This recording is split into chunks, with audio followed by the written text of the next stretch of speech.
Amém. O título dessa pregação é Dilúvio, Juízo e Graça. Vamos dar continuidade então à série em cima do livro de Gênesis. Por que juízo e graça? O dilúvio, a Bíblia fala que ele é uma tipificação acerca daquilo que acontecerá um dia. Jesus falou isso. Ele falou assim como foi nos dias de Noé, será no dia da parousia, da segunda vinda de Cristo. Nós vamos ver algumas coisas aqui relacionadas ao dilúvio, de que o dilúvio foi uma coisa real, que de fato aconteceu no tempo e na história. Então nós não estamos falando de um conto de fadas, de um mito, ou algum tipo de fantasia mitológica. Nós estamos falando de algo real e concreto, que aconteceu no tempo e na história. E o dilúvio ele se manifestou em especial de duas maneiras. Primeiro, ele trouxe juízo, certo? E também, juntamente com o juízo, ele trouxe graça, por meio da arca, por meio da família que se salvou naquela arca e conservou a humanidade. E estamos nós aqui até hoje, fruto daquilo que aconteceu naquele dia. Quando a gente olha para essa questão de juízo e graça, e eu quero chamar a atenção de todos vocês em relação a isso. Porque assim como foi naquele dia em que todos estavam ali e Noé estava ali anunciando que viria a destruição, a igreja está aqui, e o evangelho está aqui sendo apresentado todos os domingos, dizendo: o fim chegará. O fim de todas as coisas concernentes a este mundo irá acabar. Não são para sempre. Jesus não disse a hora, não disse o momento, disse que ele virá como um ladrão, portanto não vai avisar ninguém, não vai dar recado, ainda que alguns por aí tentem, de alguma forma, enganar e falar que Deus revelou para ele. A gente sabe que isso não é verdadeiro, porque a Bíblia nos diz que Deus não vai revelar para ninguém. Então, todo aquele que fala que Deus revelou está mentindo. Pode falar para ele assim: está mentindinho. O que você está falando é mentira. Porque a palavra fala que Deus não vai revelar. Porque onde ela fala que Deus não vai revelar? Quando ele fala que ele virá como um ladrão. A não ser que os novos ladrões agora vão fazer uma agenda, vai ligar para a tua casa e vai te avisar. Fala assim: olha, seu João, né, dia 15, às 3 horas da tarde, vão na tua casa roubar. Aí, quando o ladrão começar a fazer esse tipo de coisa, avisar, aí quem sabe a gente começa a acreditar em profeta que diz o dia é a hora que Jesus vai voltar. Amém? Certo? Quem sabe? Do jeito que as coisas estão mudando, daqui a pouco está mesmo acontecendo isso.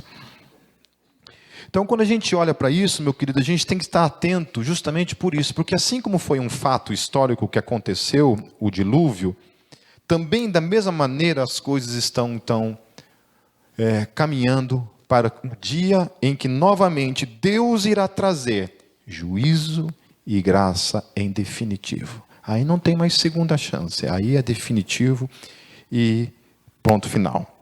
Então, recapitulando algumas coisas, nós vimos então o tal do Matusalém, que viveu 969 anos só, tadinho, e que morreu no dilúvio. E até eu falei que se não tivesse acontecido o dilúvio, talvez o miserável estava até hoje aqui incomodando a nossa vida. O cara morreu no dilúvio, o dilúvio que matou o tal do Matusalém. A Bíblia, ela trata Noé como um fato histórico e não como uma conversinha. Por exemplo, o próprio Deus confirma o dilúvio lá em Isaías 54, 9 e 10, quando diz assim, Deus falando: para mim isso é como os dias de Noé, quando jurei que as águas de Noé nunca mais tornariam a cobrir a terra, de modo que agora jurei não ficar irado contra você, nem tornar a repreendê-lo, e assim segue o texto. Então, o próprio Deus discorda de muito crente moderno que tem por aí. Crente que olha para as histórias bíblicas e fala assim, não, isso daí são metáforas, isso aí não foi bem assim que aconteceu, né? O dilúvio foi só uma coisinha local ali que aconteceu, né? Inundou uma terrinha ali, foi tipo uma barragem que estourou ali, que quebrou e inundou uma parte ali, né? Não é isso que a Bíblia fala. A Bíblia fala que todos os montes da terra ficaram submersos. Certo? E o dilúvio, ele tipifica também o juízo de Deus, que é o juízo da parousia, daquilo que acontecerá quando Jesus voltar. Então, o juízo que virá será total. Assim como aquele juízo foi total, ele tipifica um outro juízo que será também total. Ok? Falamos de 213 lendas sobre o dilúvio espalhadas pelos 5 continentes da terra. Todas as culturas primitivas, sem exceção, todas elas conservam em seus registros históricos a lenda acerca de uma grande inundação e da salvação da humanidade por meio de uma embarcação. Quando eu falo lenda, não estou dizendo que não é real, estou dizendo que todos esses 213 povos primitivos, aborígenes, tem em sua cultura primitiva o relato do dilúvio. Amém? 213 em todos os continentes da terra. Como isso é possível? Como isso é possível? Que coincidência é essa? Então tem que ter muita fé para acreditar que isso simplesmente seja uma coincidência.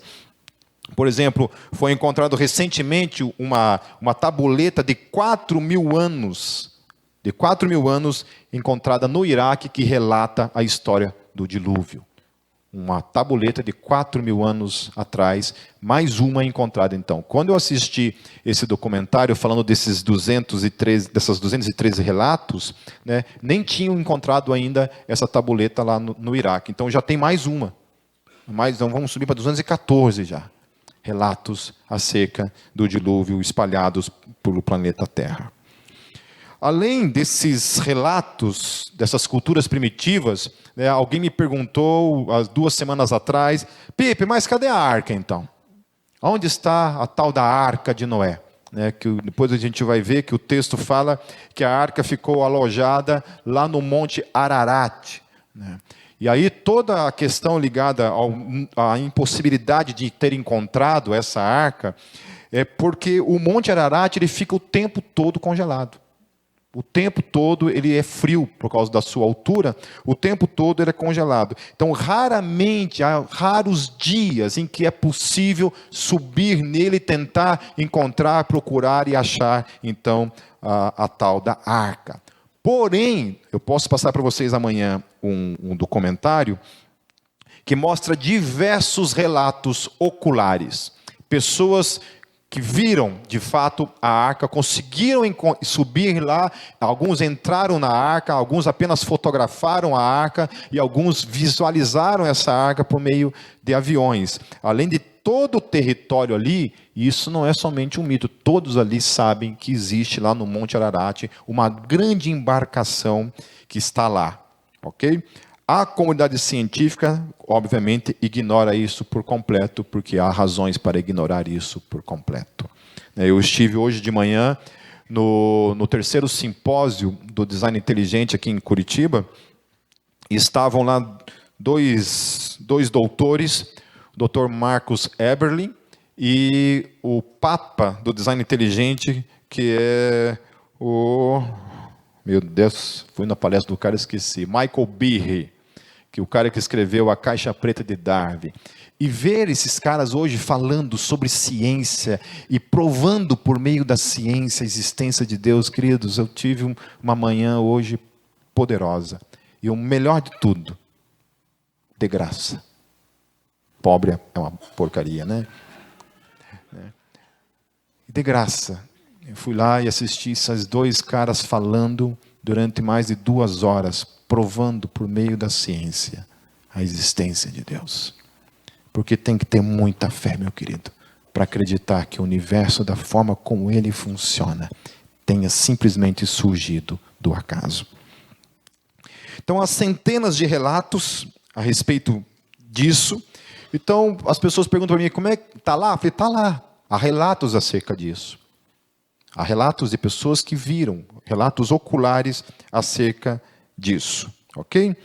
Entrando então no texto de hoje, abram suas Bíblias no livro de Gênesis, capítulo 7, a partir do versículo 1.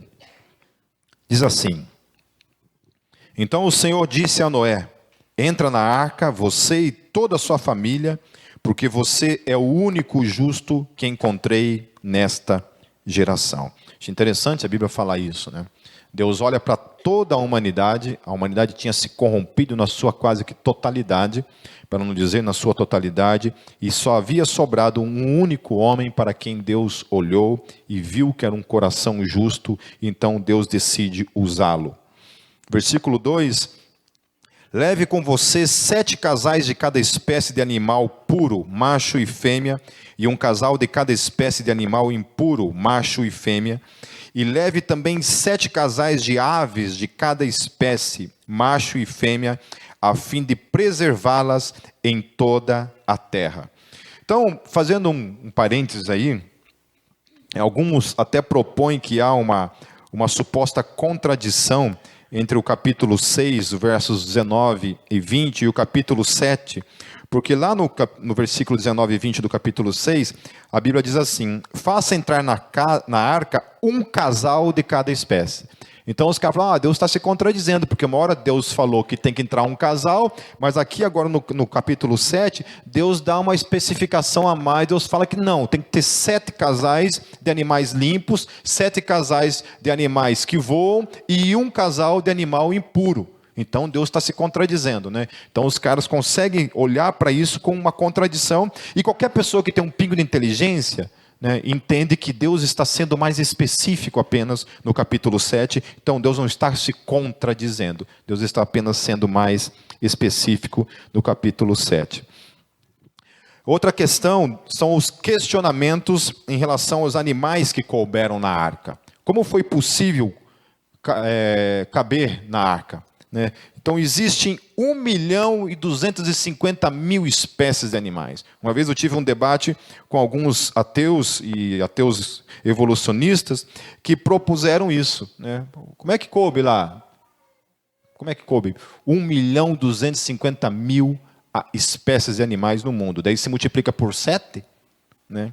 Alguns eram 7 ali, como é que fica? 7.250.000, nem calcular, não sabe o indivíduo, né? Como é que cabe isso dentro da arca? Como é que caberia esse tipo? Então é o seguinte, algumas questões em relação a isso. Primeira coisa é que a arca, o tamanho dela, ela comportava até 120.000 animais do tamanho de uma ovelha. Vocês acreditam nisso? 120.000 animais do tamanho de uma ovelha cabiam dentro da arca de Noé. Guardem esse número, 120.000. Pô, Pipe, mas são 1.250.000 espécies de animais. Desse 1.250.000 espécies de animais, 950.000 são insetos. Desses 1.950.000 são insetos. E a Bíblia fala algumas coisas interessantes ali em relação ao tipo de animal que entrou na arca. Então, o criacionismo, ele defende que não necessariamente os insetos eram necessários que tivessem entrado na arca de Noé, porque os insetos, eles não são como nós que respiram por narinas. E assim como não são como os peixes que respiram por brânquias, a forma como os insetos respiram é diferente e é possível para eles então sobreviver nas águas. Então, desses 1.250.000 espécies, você tira 950.000 espécies, sobra 300.000 espécies. Dessas 300.000 espécies de animais que sobram, 270.000 espécies são de vida aquática. Até um cara fez um meme. Vocês acreditam que a pessoa ela teve a coragem de fazer um meme, colocar nas redes sociais para refutar a Bíblia em relação à questão do dilúvio? E o argumento dele foi: como que Noé conseguiu ir lá no fundo do oceano e pegar e colocar na arca de Noé a lula gigante? Mas eu não sei como essa pessoa conseguiu chegar a esse raciocínio, porque Cara, a lula gigante ainda tudo bem, né? Mas como é que coloca uma baleia azul dentro da arca de Noé? Só se for um girino, né? Enquanto a baleia lá é um pequenininha assim, você pega, né? Tamanho do girino, você entendeu? Então, claro que nós sabemos. Não vem dar uma de ateu pro meu lado aqui, você fica na tua aí. Então, como que cabe uma lula gigante, né? Simples, querido. Não entrou. Nenhum peixe entrou na arca. Não tinha aquários dentro da arca. Não tinha beta, né? Aqueles aquáriozinho beta. Não tinha dentro da arca de Noé. Não tinha peixe. Provavelmente não tinham focas.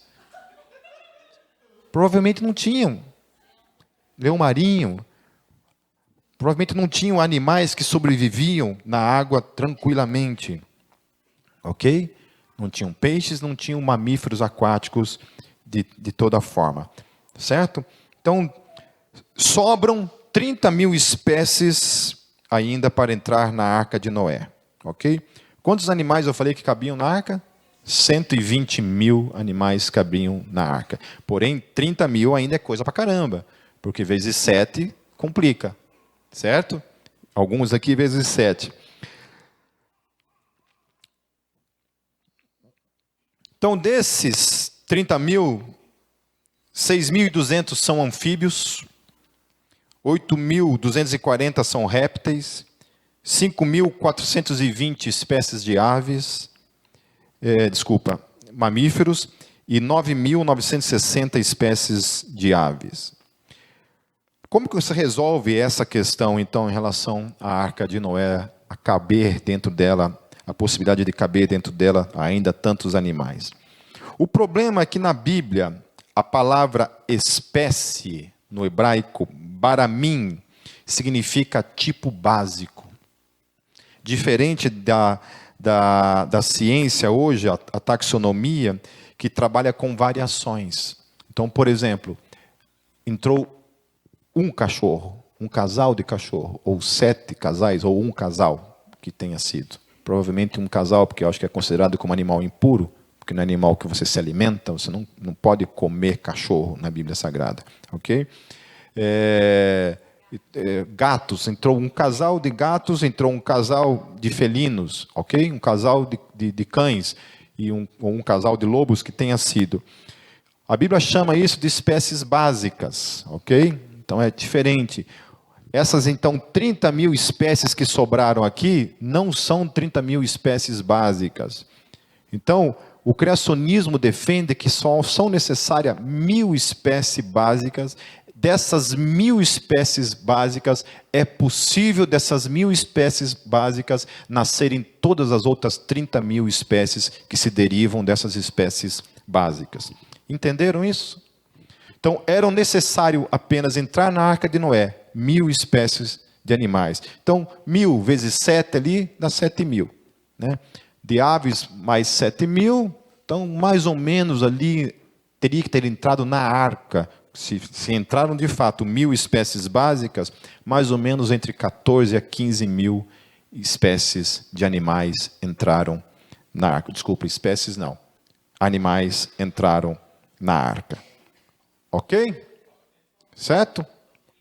Aí, se você tem alguma dúvida depois, você pode me chamar lá pelo WhatsApp ou no Facebook, que eu mando para você todos os vídeos aonde os cientistas criacionistas apresentam as evidências científicas que defendem essa questão.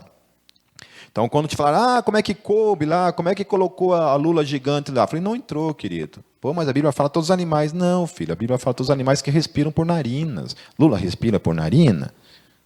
Né? Só se for um outro aí, né? Versículo 4.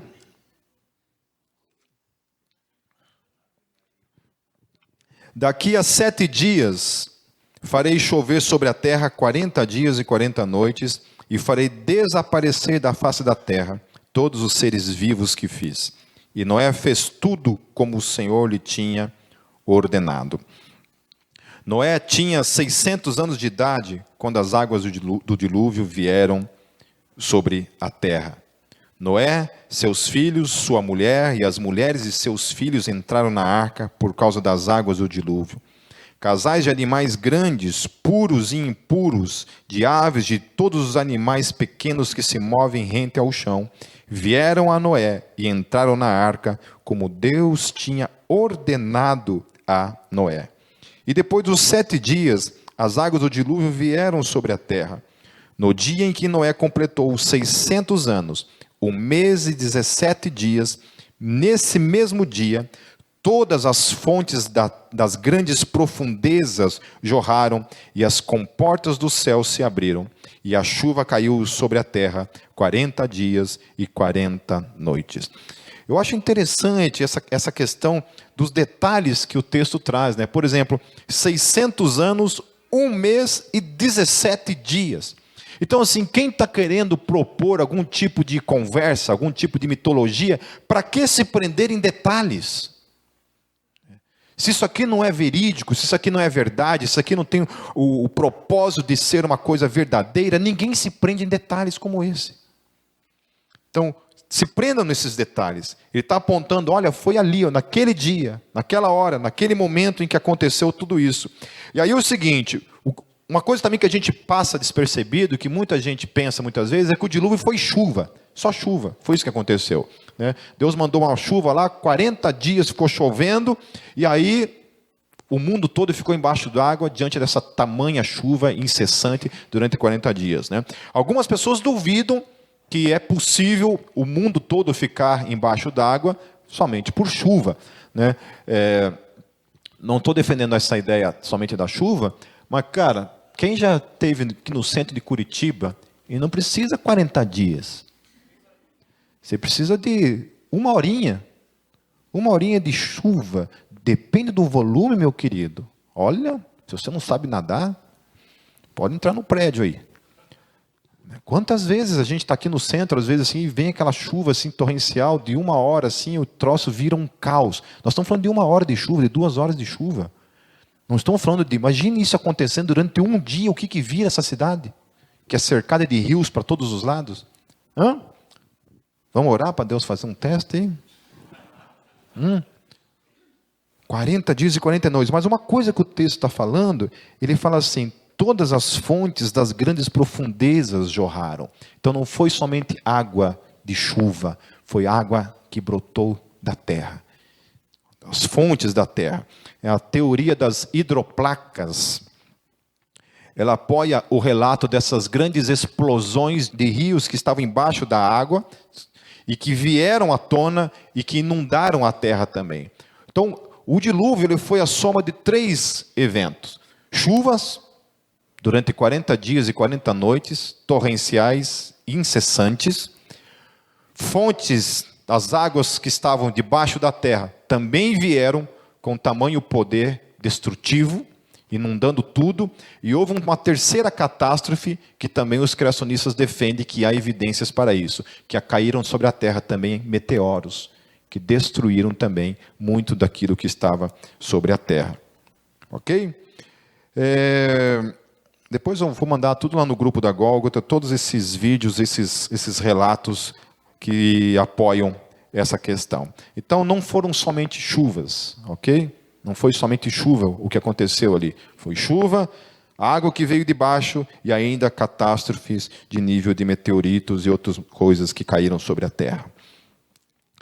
Versículo 13, naquele mesmo dia, Noé e seus filhos, Sem, Cã e Jafé, com sua mulher e com as mulheres de seus 3 filhos, entraram na arca.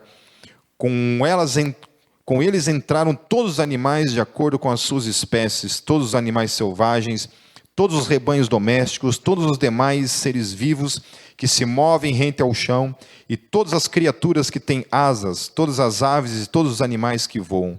Casais de todas as criaturas que tinham fôlego de vida vieram a Noé e entraram na arca.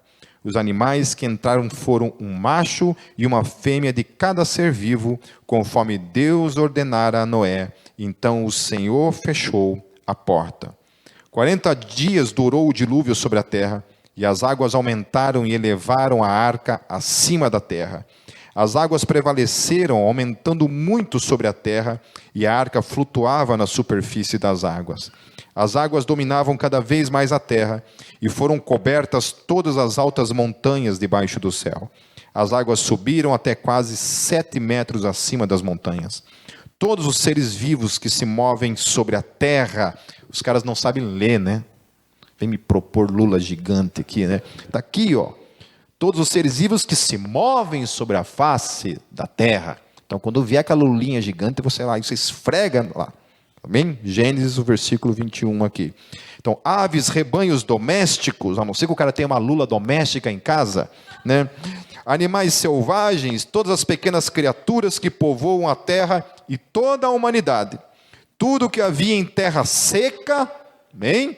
Terra seca, Lula vive na terra seca? Não, né? E tinham nas narinas o fôlego de vida, morreu. Todos os seres vivos foram exterminados da face da terra, tanto os homens como os animais grandes, os animais pequenos que se movem rente ao chão, e as aves do céu foram exterminadas da terra. Só restaram Noé e aqueles que com eles estavam na arca. E as águas prevaleceram sobre a terra 150 dias. Amém. Eu não vou ler o capítulo 8. E também eu acho que não vou ler o capítulo 9, porque é muita coisa para a gente ficar apenas lendo, que vai ficar tratando a questão de quantos dias a arca ficou, né, ali navegando nos 7 mares.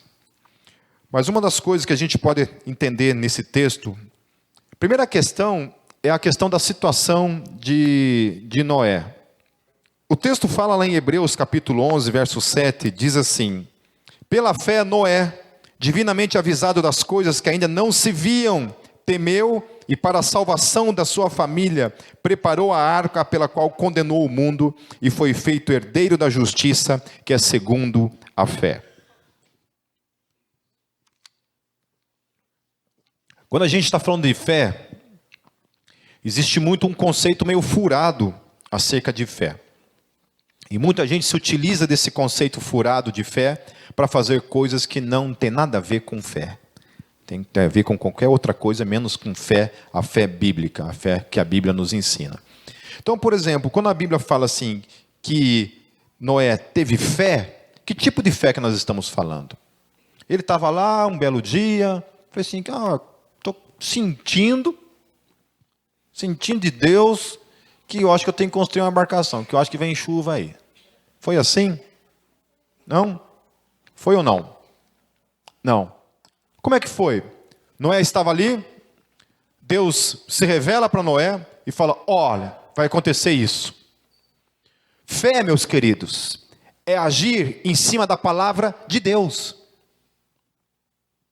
A fé cristã é agir em cima da ordenança de Deus. É agir em cima daquilo que Deus manda você e eu fazer. Porque nessa vida cristã eu já vi muita gente assim, não, pela fé é o seguinte, eu ganho R$1.000 por mês. Mas pela fé, em nome de Jesus, eu vou comprar um carro, 50 mil, prestação de 5 mil por mês. Pela fé eu vou pagar isso em nome de Jesus. Isso não é fé, meus queridos. Isso tem outro nome. Burrice. Isso não tem nada a ver com fé. Cometa os riscos que você quiser cometer, mas não chame isso de fé, porque isso não é fé cristã. A não ser que você receba da parte de Deus uma palavra assim, que eu acho que ele não faz, mas se ele fizer, amém. Se ele disser para você, filho, vai lá e compra aquele carro de 50 mil reais, que eu garanto. Mas tem que ser Deus. Não pode ser o Pipe. Não pode ser o pai, a não ser que o pai vai pagar. Amém? Fé é isso. Quando a gente vê todos os homens da história bíblica, primeiro Deus se revela. Deus se revela e Deus ordena, faça isso. Isso é fé. Fé é acreditar na palavra de Deus, não em você. Não na sua potencialidade. Não na sua força. Não no que você sabe e pode fazer. Fé é agir no que Deus mandou você fazer. Eu ajo em cima daquilo que Ele mandou eu fazer. E aí sim eu creio que se Ele mandou eu fazer, Ele vai prover tudo para que aconteça segundo a vontade dEle. Em nome de Jesus. Amém. Aí sim. Deus tinha falado com ele. Deus tinha falado com ele e falou assim, cara, Deus falou que vai trazer uma destruição. E o interessante é que fé também não é somente obedecer a Deus, mas fé também é fazer exatamente como Deus mandou. Fé não é fazer do jeito que eu quero. Por isso que eu abomino, meus queridos, gente que fica pedindo tempo do reino. Ah, Pipe, eu estou cansadinho. Vou dar um tempo. Vou dar um tempo. Alguém uma vez chegou para mim assim, Pipe, eu estou com vontade de dar um tempo. O que você acha? Eu falei assim, você falou com Deus? Não. Eu falei, então por que você acha que eu tenho que falar alguma coisa, querido? Quem é o Senhor da tua vida? Eu é Deus? É Deus. Então corre lá falar com Jeová. O que Jeová falar para você está certo. Deus falou para você, pode dar uma descansadinha? A Bíblia não fala assim, ai daquele que coloca a mão no arado e olha para trás. O texto fala o quê? Não é o quê? Digno de mim. Nós não somos daqueles que retrocedem, meus queridos. Nós não somos daqueles que retrocedem. Eu não estou falando se você ficou doente, é uma situação. Ah, Pipa, eu estou doente. Estou com a perna quebrada, não tem como eu correr 100 metros. Aí vai esperar sarar a perna aí, daí volta. Eu não estou falando de quem está doente. Nós estamos falando de sem vergonhice. Amém? As situações e situações. Eu estou doente, eu preciso me cuidar, fisicamente eu não posso, ou o meu trabalho está me impedindo, coisa desse tipo. Isso é uma coisa. Outra coisa é sem vergonhice. Outra coisa é preguiça. Outra coisa é relaxo com as coisas de Deus. Amém? Então fé.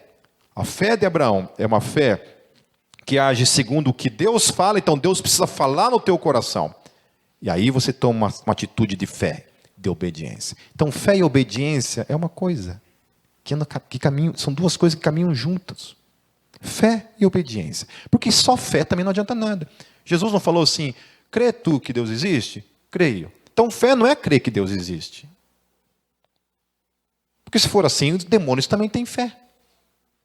Não é isso que o texto fala? Crê tu que Deus existe? Faz-os bem, porque o quê? Os demônios também creem que Deus existe. Que tipo de fé é essa? Para nada. Então não é acreditar em Deus. Nós não estamos aqui para acreditar em Deus. Nós estamos aqui como um ato de fé de um Deus que se revelou a nós. Amém? Porque se não se revelou, está perdendo tempo. Deus se revela a nós, e aí a nossa vida de fé é uma vida de obediência. Então fé e obediência caminham juntos. A Bíblia fala o seguinte, meu querido, para mim e para você. Bendito aquele que quando o Senhor voltar, encontrar o quê? Servindo. Servindo, aleluia. Servindo, não se acovardando, não correndo. Aquele que o Senhor encontrar servindo. Isso é fé. Eu creio naquilo que Deus mandou eu fazer. Eu ajo em cima daquilo que Deus mandou fazer para fazer aquilo que Ele mandou fazer do jeito que Ele mandou eu fazer. Assim foi o tipo de fé que a Bíblia revela acerca de Noé. Deus falou assim, ó, você vai ter que fazer o barco desse jeito, dessas medidas aqui. Ó. Se ele tivesse feito de outro jeito, meus queridos, o negócio tinha afundado.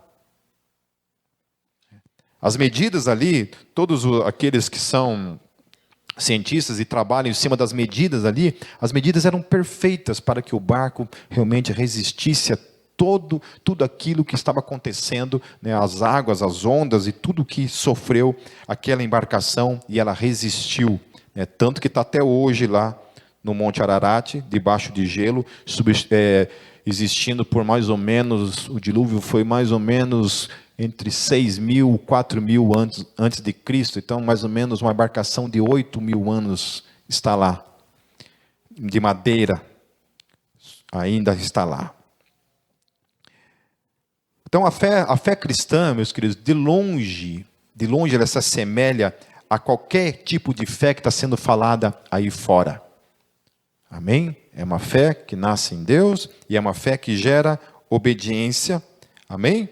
Não é uma fé simplesmente para acreditar em Deus e ponto final. Nós não estamos aqui somente para acreditar que Deus existe. Obviamente que um princípio de fé é esse, que aquele que se aproxima de Deus é necessário que creia que Ele existe. e que Ele é galardoador daqueles que se achegam a Ele. Amém? Agora, uma outra coisa interessante, meus queridos, que envolve a questão da fé, e nós estávamos ontem aqui reunidos mais uma vez, os homens, e nós estamos falando mais uma vez sobre a questão da palavra homem ali no hebraico. A palavra no hebraico, homem, significa aquele que lembra. Então, o chamado sempre é para lembrar das coisas. Amém? Esse é um dos chamados, nós para lembrar. Eu fico pensando ali em Noé, desculpa. Noé está ali. Deus dá uma ordenança para ele. Ele fala assim, Deus, hoje não. Preciso dar um tempo do meu ministério. Estou em crise, não estou muito afim hoje. É assim que a gente faz. É assim que a gente faz com o nosso casamento. É assim que a gente faz com o nosso ministério. É assim que a gente faz com a nossa paternidade. É assim que a gente faz com a maternidade. É assim que a gente faz com a nossa filiação. É assim que a gente faz com a nossa vida como irmão. É assim. A gente pensa que as nossas escolhas não afetam as pessoas. A gente pensa que a nossa negligência, o nosso relaxo com as coisas de Deus não afetam as pessoas. A gente pensa assim. Graças a Deus Noé não pensou assim. Graças a Deus Noé pensou, Deus falou, ele obedeceu e fez exatamente do jeitinho que estava ali. Ele acreditou naquilo, ele foi obediente, ele teve uma ação em relação àquilo ali. A gente não sabe quantos anos aquele homem demorou para construir aquela embarcação. Não sabemos. A Bíblia não fala quanto tempo ele demorou para fazer aquilo. A gente imagina a perseverança daquele homem construir essa embarcação daquele tamanho todo. Sabe, meu querido, não brinque com a sua família. Eu vejo pais aqui brincando com a sua paternidade.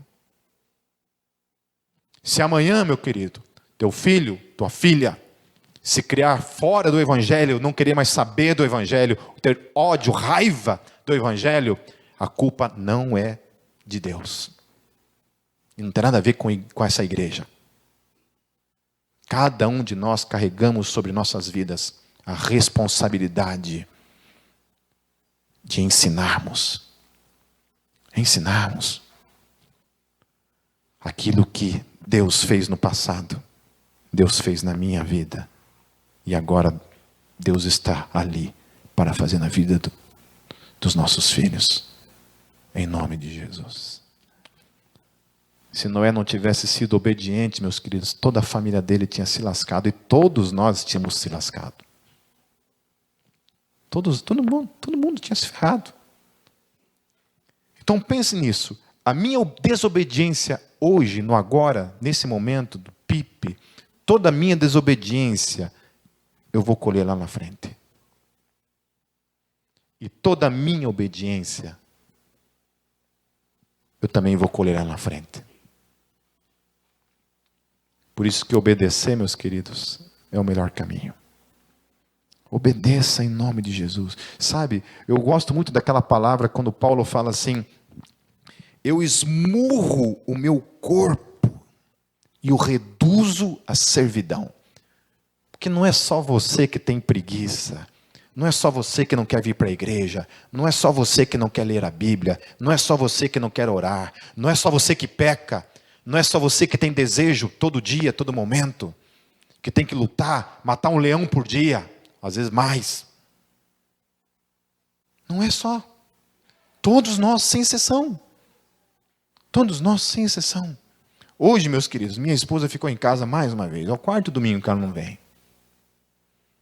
Doente. Chorando em casa. Porque queria estar aqui. Falei, amor, eu quero ir para a igreja. Eu quero. Mas está lá deitada, com os unidos no ouvido. Não pode ficar em pé que fica tonta. A cabeça quase explodindo. Sofrendo com uma doença que está sobre ela. E a gente orando. E ela querendo estar aqui. E eu vejo gente saudável. Cheia de saúde. Que prefere ficar em casa. Que prefere fazer nada. Que prefere dormir. Que prefere fantástico. Que prefere qualquer outra coisa. Do que servir. Do que estar junto. Do que ser igreja. Esses novos conceitos de igreja que estão por aí estão matando a igreja. Isso não é ser igreja. Nunca foi e nunca será. Igreja é estar juntos. Igreja é servir. Igreja é viver por fé esse movimento de que Deus está aqui me levando numa vida de obediência. Fé e obediência é uma coisa só. Caminham juntos. Queria que nós saíssemos desse lugar nessa noite, tendo na nossa mente muito forte isso. Para a minha vida e para a tua vida. O tipo de fé que nós temos tido. Que tipo de fé que eu e você temos?